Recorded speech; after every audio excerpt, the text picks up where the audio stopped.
Thanks for the opportunity to put the video together for you.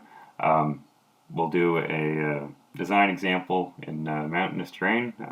You mentioned that that's what you're interested in. So yeah, we'll get right into it.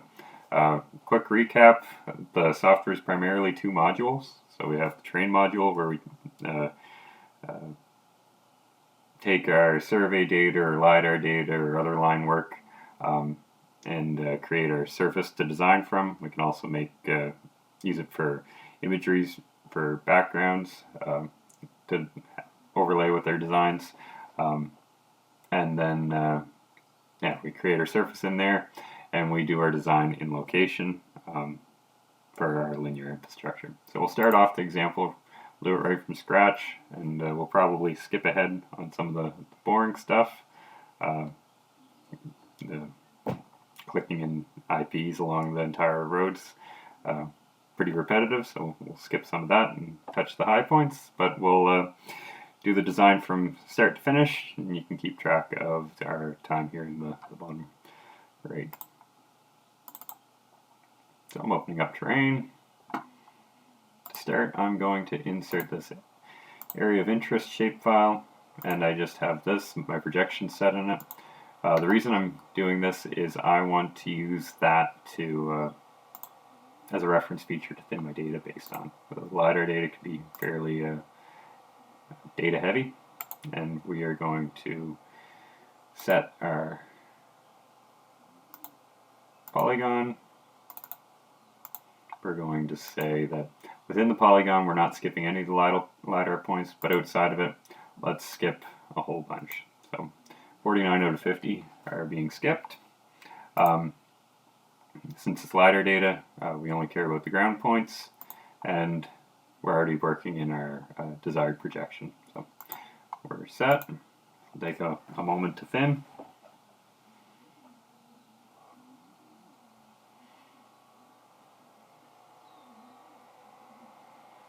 See, we've got two different resolutions. Inside the polygon we have a lot of points. Outside the polygons we have fewer points. We'll zoom in again just to like that. So yeah, inside, outside. Now, right now we just have a bunch of points and a few lines. We're going to come over here, we're going to click generate, and we're going to generate contours. So given that the area we're looking at is fairly steep, let's go with major contours every 20 meters and minor contours every 5 meters. Just setting the range for my contours, and we are good to go. Now this will take a moment. Right now the software is building the surface. The surface gets built fairly quickly, and then it'll begin drawing contours. Drawing contours takes a little bit longer. There we have it. Now our surface is there, we've got contours. This last step is optional. Well, I guess first I'm going to save it. I'll just call it topo. Now I'm going to add in an ortho image for a background, so I click the Home tab, Import. I have it. I'm going to choose the Bing imagery. I'm going to crop the area that I'm interested in and save. So this will just take a moment to download.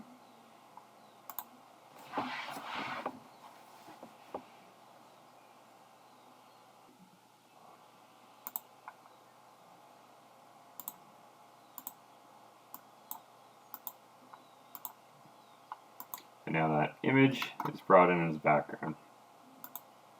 So we're done what we want to do in terrain. We'll exit out of here, and just going to open location, reference the new design.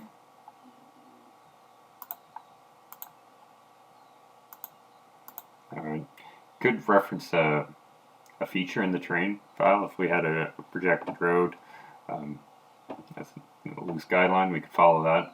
But I'm just going to start at the center terrain.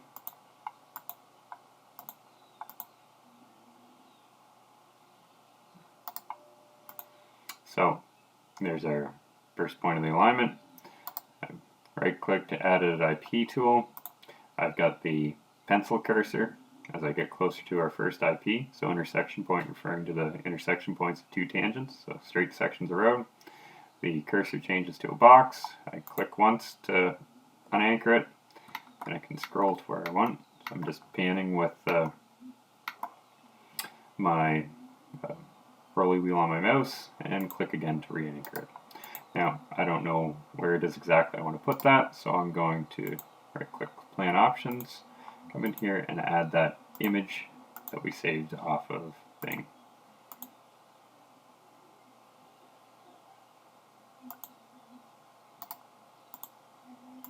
We'll put that right on the road. Now, to draw in our alignment, it's fairly straightforward. It's with the edit IP tool on.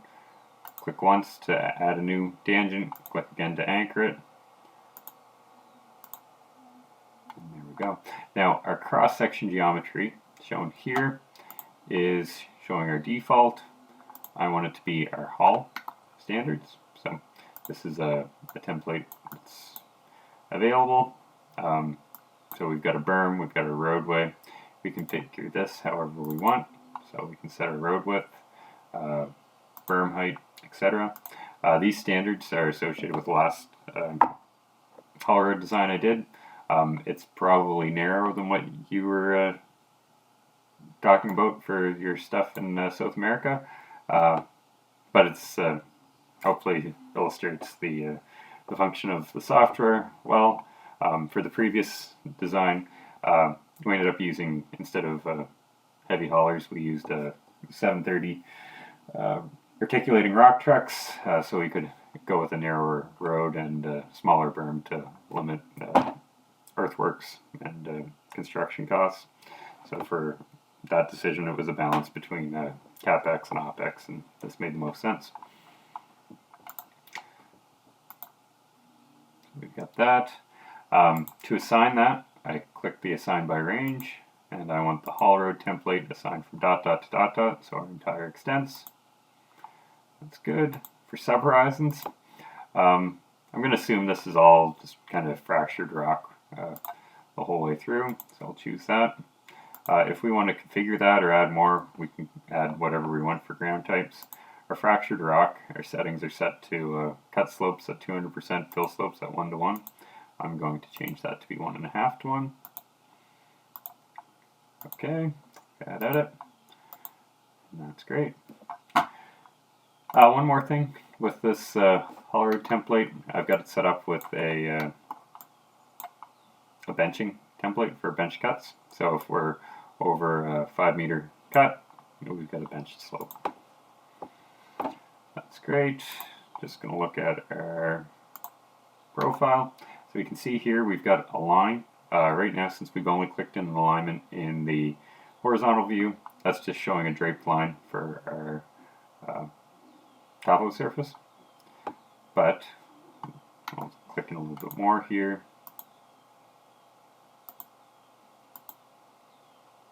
Now, as we can see, as we add on to that, it gets further. We can have our alignment different than the ground line, obviously. So we've got a first grade of 6%. Then we are coming out of that at, that's at 13 now, so that's a little higher than I want. So right now I'm just kind of clicking through and figuring out how to get to our assumed portal location, which is up here. So we're going to use a design, max design grade of 12%, and we'll click along to get there.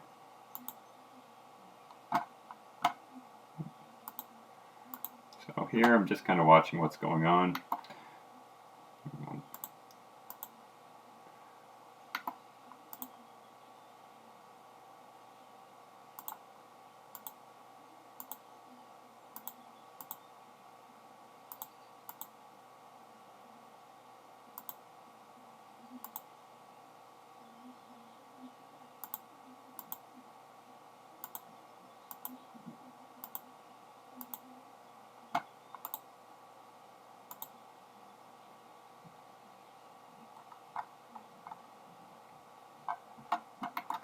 I'm at 13. Let's just lower that grade down a bit, which probably is a good thing anyway.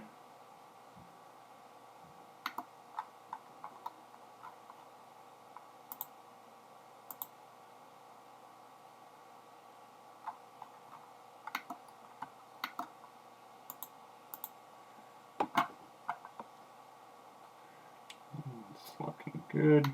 Now, one thing that I like to use during the initial phases here is using the shading function. So I've got my cut showing up in red, my fill showing up in green, and we can use that. Our grade is set because our vertical is set, and we can tweak things, move things around.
Oh, and 11, move it up a bit more.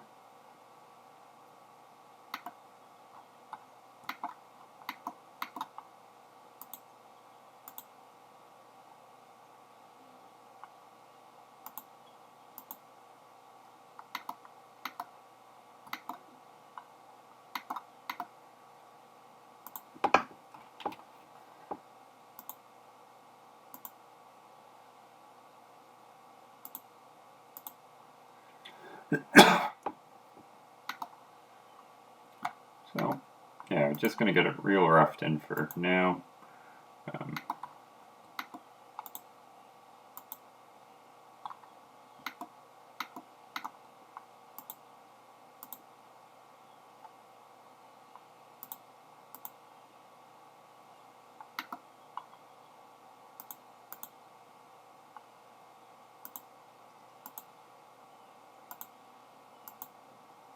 And here we've got a big flat. I'm going to use that as my opportunity to put in the switchback. Now, just for the time being, I'm going to start adding a few curves. So let's use 35, so associated with the 30 km/h design speed, as our curve. I hit apply, so that's the sign there. I'll go back, apply it to here. And let's set that as our default curve and apply that to all of our intersection points.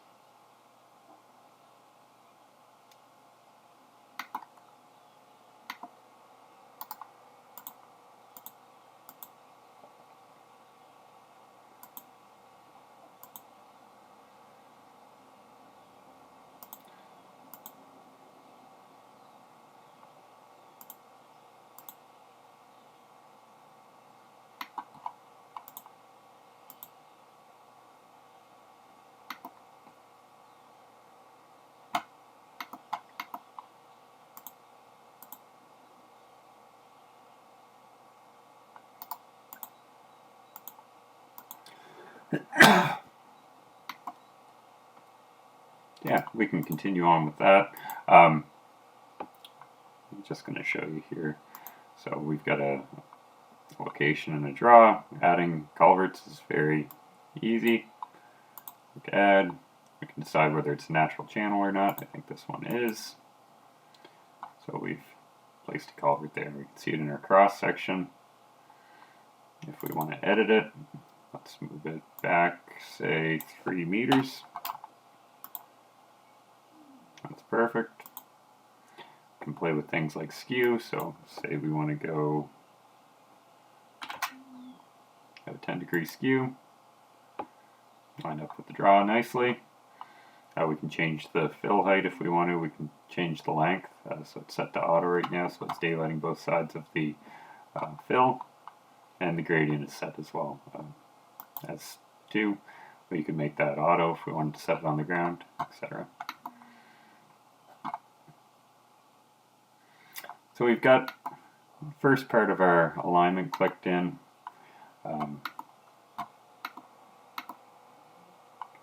Adding vertical curves is easy as well. So here, just vertical curve, we can assign a K value. Let's do something like that for this one.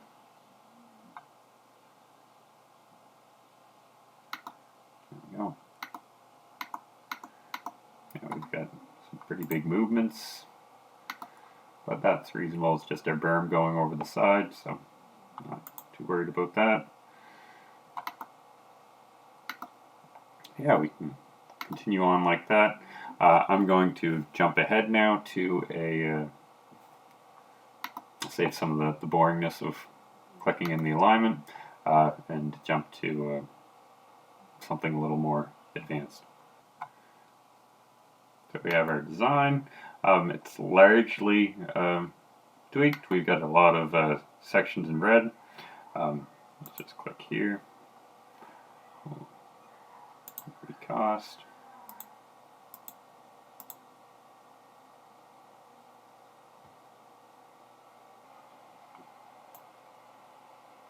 So we've got our design. It's largely tweaked. Right now we can see we've got, well, the green is still representing the portions with fill, and the red is representing cut areas. So if we zoom out in our profile, we can see our mass haul diagram. We've got a few big drivers here. So we've got mass haul gets quite steep here, where we've got some big cuts carried for quite a long distance. Yeah. We can zoom in, take a peek at some of our design switchbacks. So our first one's pretty benign, pretty easy. Our next one out here,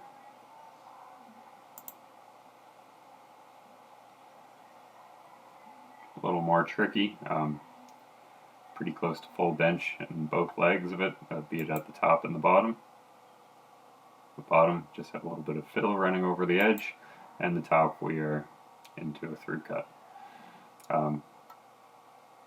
Yeah, with the software, usually looking for, well, with any switchback design, you're usually looking for opportunities to work with the terrain, to minimize your excavation. So here we've got a little bit of a bench where we've placed that on. The alignment continues out. Our next switchback, pretty classic switchback, where we've got fill going in the bottom.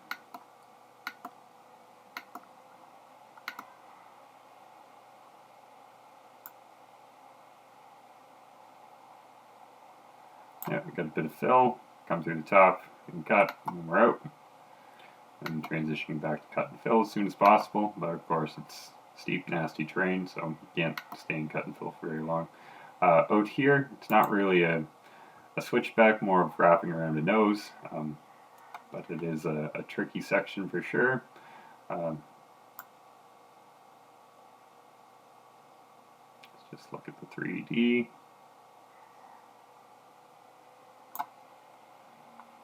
Yeah, wrapping around there.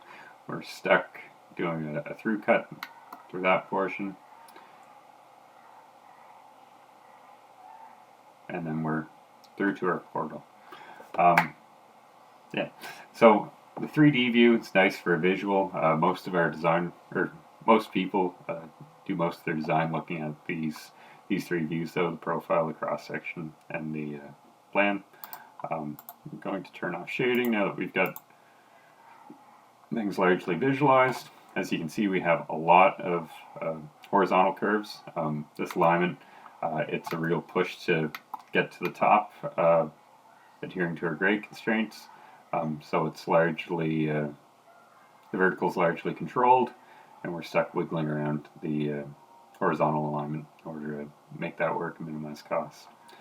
Right now, we've got our pit set, so we've got a pit set at station 250. So all our waste is assumed to be carried through to there. We have an option to sidecast. So I've said that we can sidecast up to 100 cubic meters per linear meter along the road, everywhere from dot to dot. So this is instead of having to haul the waste material away, guys, your builders can just disappear it off the edge. It's not accounted for spatially, it's just assumed to be wasted within the free haul distance. This is probably not practical, given that a lot of the slopes are so close to their angle of repose. You'd have sidecast material coming down onto your road below. So in reality, it's probably practical to either not do that. In many cases, you're not able to do that just because of disturbance areas. But from a safety standpoint, you probably don't want to do that everywhere here. Might be acceptable to do it in some areas, in which case we can sign it for different ranges, such as along here, where the low side of the road doesn't have anything critical, no critical infrastructure below it. I'm going to turn that off, and we can see how that impacts our costing. I'm just going to recalculate.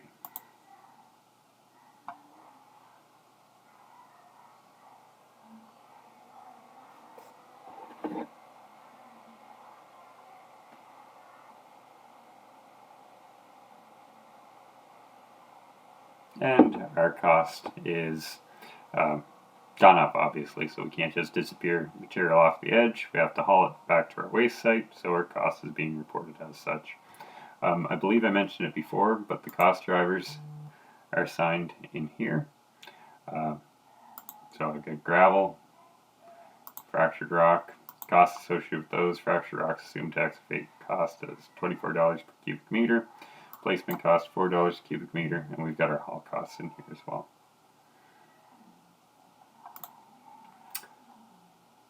For exporting our design, we can export it in a variety of formats, so worrying about compatibility with other software shouldn't be an issue.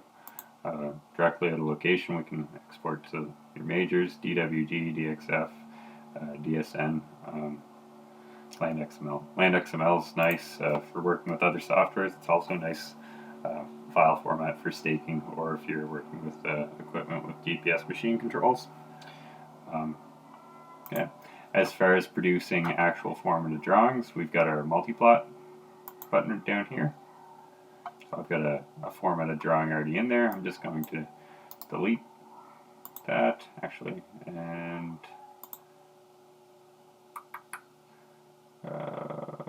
add new blank, and I'll get rid of this.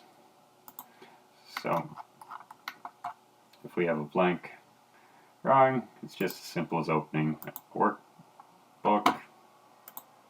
I've got one set up for an NCD, where I've got my plan, my profile, and my cross-section page all set and ready to go. And the spacing can be configured as you want. I have mine set to show cross sections every 20 meters and at culvert insertion points. Thank you again for the opportunity to put together the demo. If you'd like any additional help explaining what the software can do, or clarification on what the software can do, please don't hesitate to contact us, and yeah, we'd love to help you out. Thanks.